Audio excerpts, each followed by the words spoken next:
morning, folks, and thank you. We give you greetings from the Good Samaritan Mission, the board of directors, and its staff. We appreciate you guys coming here tonight and hearing about the vision that God has given us for the Good Samaritan Mission. First of all, I am John Stossel, investigative reporter on TV. You probably see me on TV.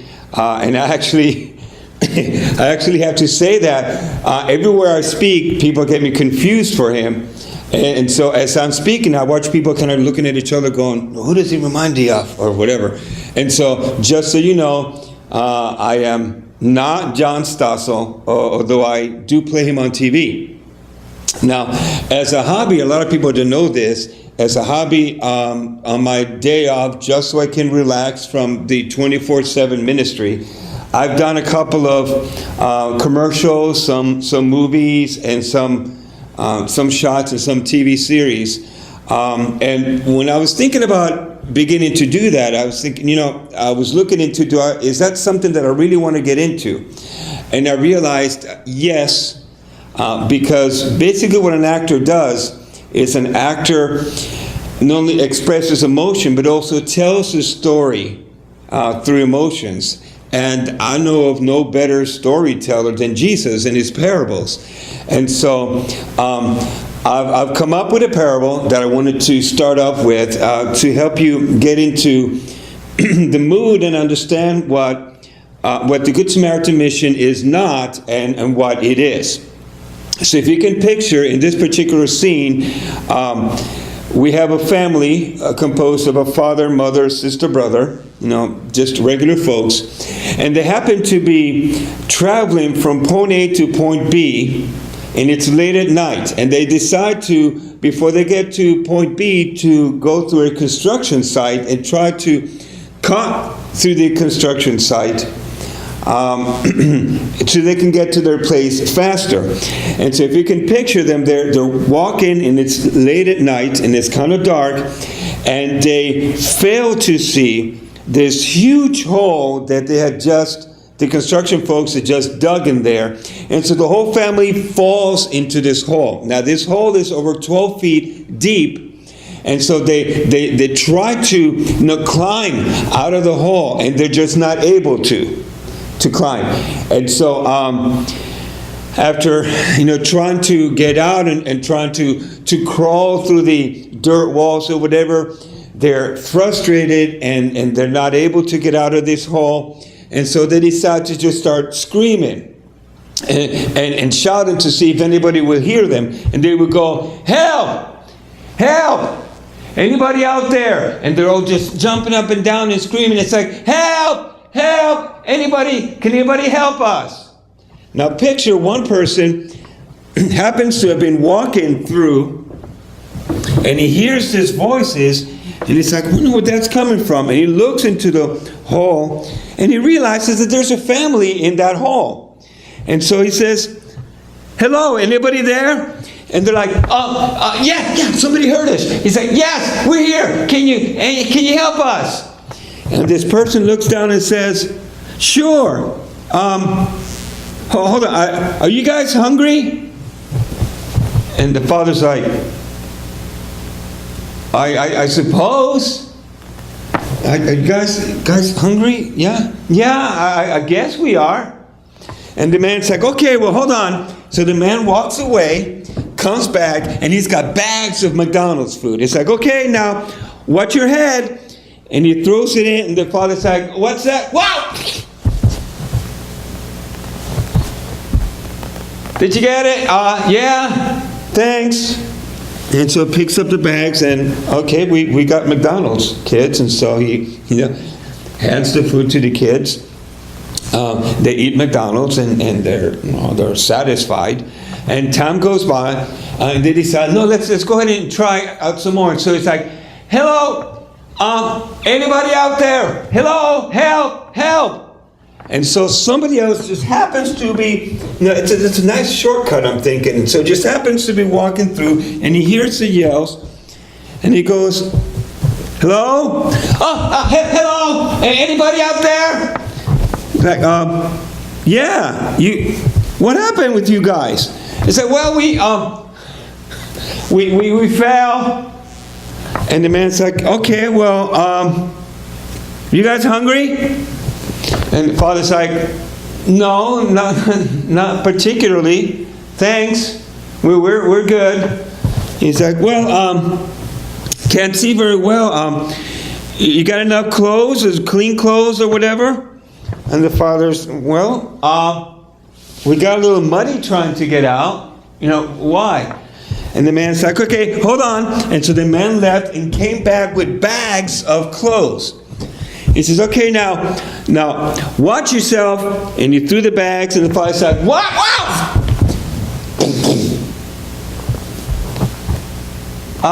Thanks. And the man's like, okay, no problem. And the man left. And so the father's there with the bags of clothes. He's like, okay, well, let's go through this. And he got some clothes, and they all got dressed, and then they all looked kind of nice and whatever. But after a while, they decided, you know, we really don't want to be here. Hello? Can anybody help us? Please. Hello?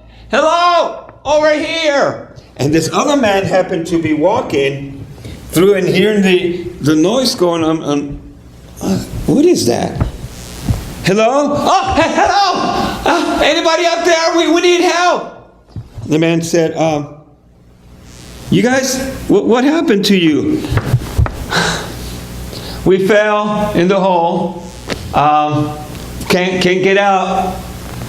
And the man said, okay, well, you guys hungry? No, we're good. Thanks. I said, how about clothes? You guys need clothes? He's like, well, no, we're good when it comes to clothes too. Thanks. He said, well, you guys comfortable? He says, well, not exactly. I mean, it's just dirt all around. And he said, okay, well, hold on. And so the man left, and he came back with a futon and bed sheets. He's like, okay, it's coming. And the father's like, what? What's it? What? And then,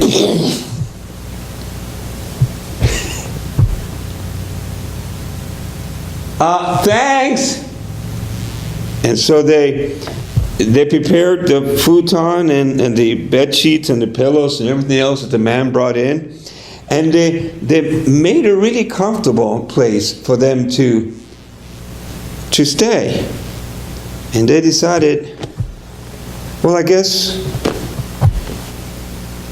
we're going to be in this hole for a long time. So kids, get comfortable, because I guess this is where we are from now on.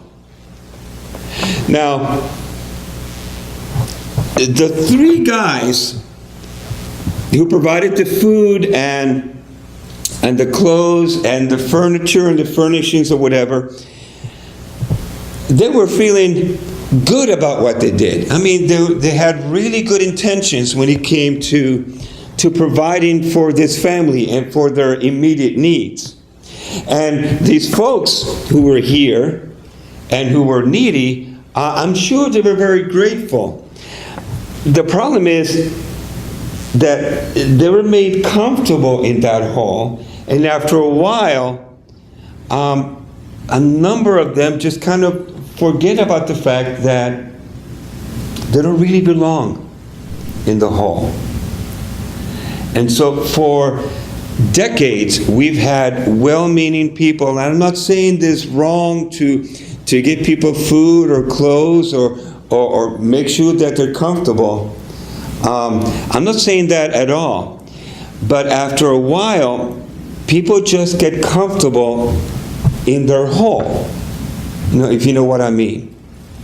And again, for decades, well-meaning folks, whether they're Christians or not, have been trying to stamp out poverty and make people's lives a little bit easier by just giving them stuff.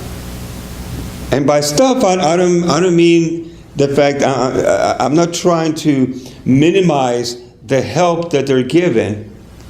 But charity has often turned into some well-meaning folks who say, you know what, we will serve as brokers between the people who have a lot of stuff and the people who don't have enough stuff. And so we'll go here to the people who have a lot of stuff, and we'll say, you folks, you have too much stuff. Would you be willing to give up some of your stuff? And these folks really feel good, and again, they're very well intentioned, and God bless their hearts. God bless them. They really feel good about, getting rid of all that stuff. And so we, charities, take this stuff from these folks and decide, well, do you folks who don't have a lot of stuff, would you like some stuff? And these folks are like, well, we love stuff. And so charity is we'll take some of your over stuff and we'll give it to these people who don't have a lot of stuff. And so again, charitable organizations, and have nothing against them, but for a while we just keep doing the same thing, just collecting stuff and handing out stuff. Now, as a leader, as the director of the Good Samaritan Mission, I was seeing, for a while we were just doing this. And I'm like, well, again, we need to be meeting needs. But these folks over here, I've noticed, start bringing some of the stuff back. Yeah, they were bringing some of this stuff back because they had just too much stuff. Well, I can't give it back to the first folks. And so we started recycling. Well, we'll give them back and we give it to somebody else who doesn't have a lot of stuff. And so it hit us and we thought, okay, but there's just something wrong here. Because it can't be just a matter of switching stuff from one people's set of hands to somebody else. Well, around that time, we were introduced to several books, and one of them was How to Alleviate Poverty Without Hurting Others and Yourself. And Toxic Charity was a book that came out about a year or two ago. And so those two books came out, close to each other, and we're reading them, and we're thinking, okay, God is trying to tell us something. Then Teresa and I went over to Rwanda, Africa, on a missions trip.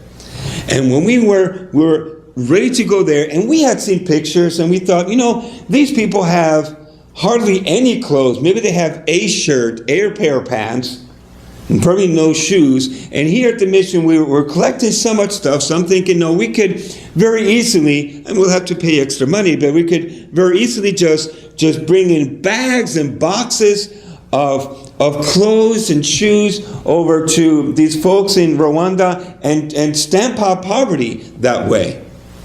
And as I'm thinking of doing this, some of the missionaries who worked with the natives in that area told me, don't you dare do that. I was taken back and I was like, whoa, what do you mean? And the answer was, and it was shocking, he says, you will not teach them to be greedy. I'm like, whoa, greedy? Seriously? He says, no, you will not teach them the Western ways of greed. And I was just shocked by that. Well, but then I understood once I got there, folks, these people had nothing. I kid you not, they had nothing. If they had, it would take, I think it's like 2-3 weeks worth of wages to buy a single used shirt. And so these folks, I would see them between Monday and Saturday. I would see them wearing the same clothes, and I found out that they would wear the same clothes, and then late at night they would just go in and wash it and dry it in the morning, then wear again the next day. And then of course they had the Sunday clothes, the really best clothes, and they would wear on Sunday. But even though they had little to nothing, really nothing in comparison to our folks, they were the happiest, most joyful people I'd ever met in my life. And I was just shocked by that. And I realized, joy doesn't come from stuff. And so our couple of trips to Rwanda and these two books that we were introduced to. And then a couple of years ago and last year and this year, I've met with other missionaries from Africa and Costa Rica and Honduras. And I'm talking to them and asking them, so how's ministry going? I found out that all of us had received the same message from God. Now, I'm not claiming special revelation here, just guidance from God. And what God was telling all of us in different countries and different locations all over the world was, enough. Enough with the free stuff. Work is not a curse. I created people in my image to get meaning and purpose out of earning things, out of working. And giving them stuff for free is making them comfortable in their hole. And they are catching this deadly viruses of entitlement and laziness. And so I thought, my gosh, after all these years, we have really been adding to the problem rather than helping these folks, rather than being the solution. So what do we do? So based again, talking to a lot of these ministries who said, we stopped handing out free stuff, and we're giving people an opportunity to earn it. And so these young kids over in Costa Rica are beginning to make items out of wood, including not only like soup spoons, but also rocking chairs and whatever, and selling those. So I'm like, well, that's exciting. And people in Africa, we're given an opportunity to, you can buy bales of clothes. I think it's like for like $1,000, huge bales of clothes, all tightly wound and everything. And some of the churches here in the United States were paying for like half of that. And then the pastors or the other folks there, they were raising the rest of it and then buying the bales and then taking these bales of clothes and opening their own stores and actually working. And so we decided, if rather than making people comfortable in their hole, what if we were to do something completely different? And so going back to this story, the Good Samaritan Mission decided to be the one set of folks who come by and hear the screaming and then look in and say, hello, is anybody there? Yeah, we're still here. Well, you guys good? Yeah, we're not hungry. We got plenty of clothes and nice futon, comfortable pillows. So, I see.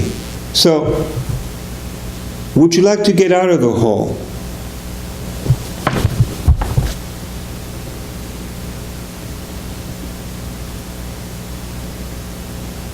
I guess. It's kind of comfortable. And believe it or not, we have actually met folks who are just, thank you very much, we're quite comfortable in the hole. But we do have a number of folks who are like, we would love to get out of this hole. And what we have started saying, as well as other folks around the world, is, well, hold on. And then we leave and come back with a rope. Okay, now I'm going to throw this rope.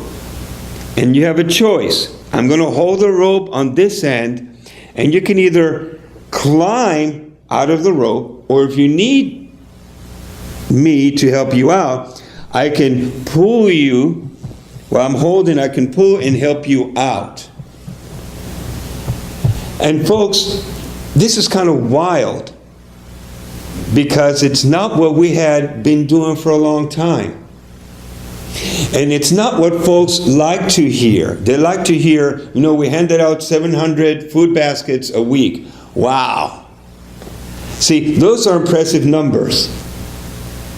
But there are a couple of really wise folks who say, who like the numbers of, we helped a family out of poverty. We taught folks how to use a computer.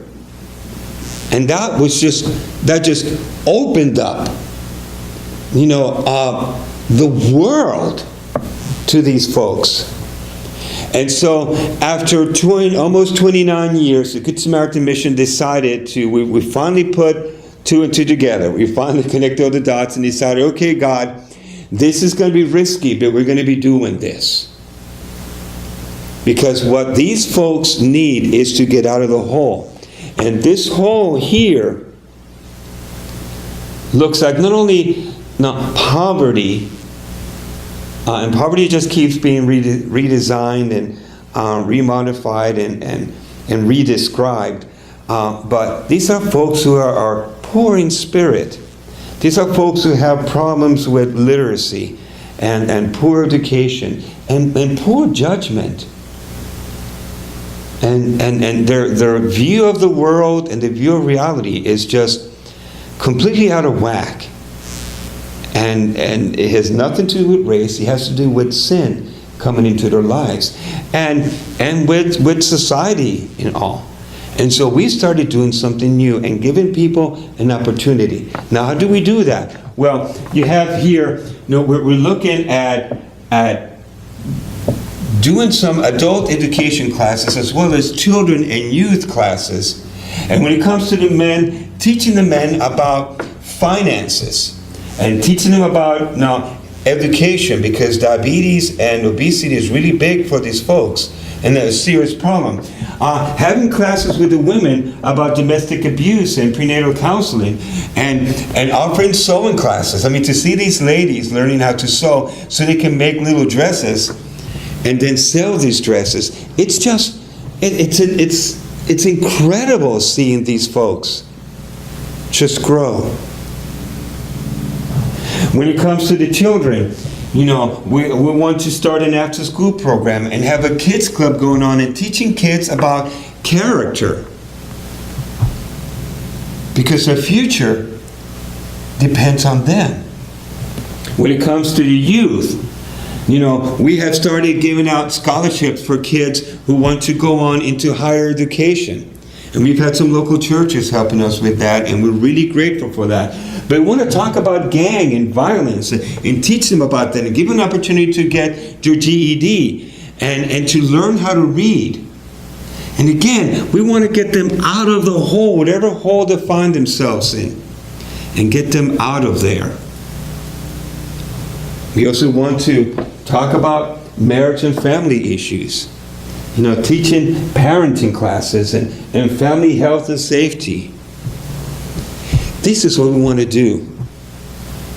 This is what we have been challenged to do. And this is what we have started doing. And we're in our third week of starting this adult education classes on Tuesdays. And it's incredible watching these folks coming to English class. And these are English light classes, L-I-T-E. They're just conversational classes. But I'll just tell you a couple of stories and I'll finish with this. We start our English class and we get we get some youth. And by youth I mean like late teens, early 20s. And they know English and for the most part, but we have some older folks that don't. And so I like the fact that the resources are right there. And so just recently, I was having a class, and it was composed of some people who knew English, some who don't. And so I had a list of words, of cognate words that were very similar or exactly the same in English as it was in Spanish, and beginning to show them, look, you already know some of these words. It's just a matter of correct pronunciation. So I found myself going down through a list, and I'm reading the word, and I'm having the class repeat after me, and so I'm tracking to what they're saying. And if they're not saying it properly or correctly, I would stop and then I would pronounce it correctly until they got it. And English is a very complicated language if you really, really think about it. And so I found myself reading the word and then listening, and reading the word and listening. And then I was noticing that the lady to my left at the table was reading it about the same time that I was reading it. So I'm like, this is really interesting. And so I did it 2 more times, and then the third time, I didn't say anything, and she ended up reading it, and then she realized what she did, and she's kind of embarrassed, and I'm so sorry. And I'm like, no, go ahead. keep reading. And so she started reading. She had turned into the teacher.